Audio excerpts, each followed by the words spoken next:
Le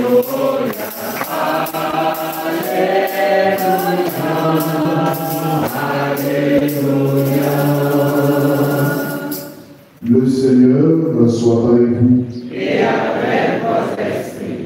Évangile de Jésus-Christ selon saint Matthieu.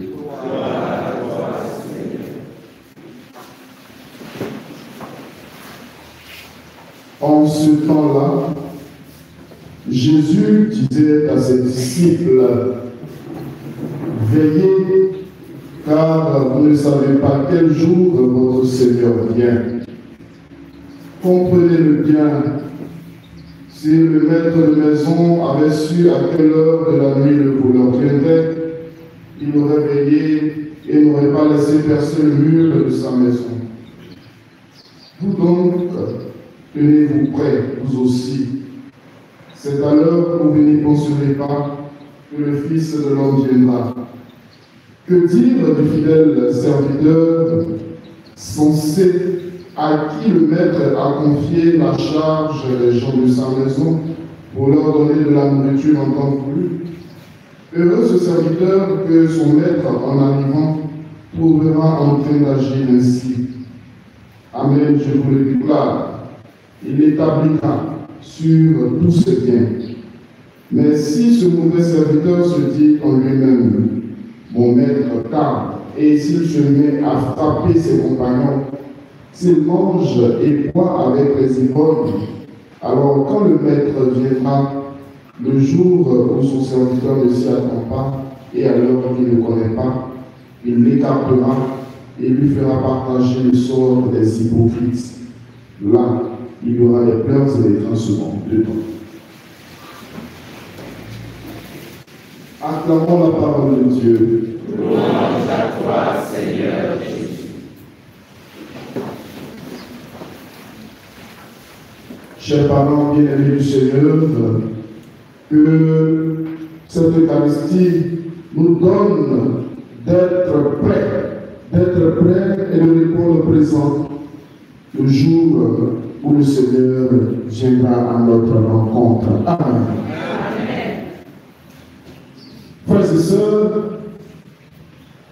il y a un proverbe que j'ai appris lorsque j'ai fait un séjour au nord de la Côte d'Ivoire. Et ce proverbe dit ceci: c'est le jour où tu n'es pas bien habillé que tu pourras t'appeler au marché. Et s'il y a une réalité qui pourrait illustrer ce passage de l'évangile que nous venons d'entendre, c'est cela. Le Christ nous demande d'être prêts. D'être prêts afin que le jour de la rencontre avec lui, le jour où nous serons appelés à rendre compte de notre existence, il n'y a point de pleurs, encore moins de pincement de corps.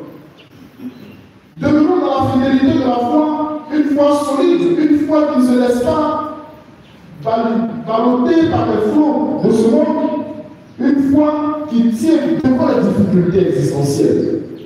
Et c'est de cette foi dont il est question dans la première lecture, où Saint Paul rend grâce à Dieu pour la foi des chrétiens de Thessalonique. Il a dit, je rends grâce à Dieu, je cherche à voir Dieu et je vous vois, je veux vous voir. Parce qu'il est tellement heureux, il est tellement satisfait de ce qu'ils vont faire, de la graine semée en eux, qu'il ne peut que rendre grâce à Dieu. Frères et sœurs, nous aussi, soyons des motifs de satisfaction. Des motifs de satisfaction, que notre cœur soit comme cette bonne terre qui accueille la graine de la parole de Dieu. Que cette graine germe, qu'elle grandisse et qu'elle porte les fruits du bonheur, afin que d'autres aussi puissent prendre appui sur nous, et aussi faire grandir la graine de la foi qui sera sur nous. Que l'Esprit du Seigneur nous aide à vivre cette foi ferme, à vivre cette foi solide, cette foi qui demeure malgré tous les soubresauts de la vie.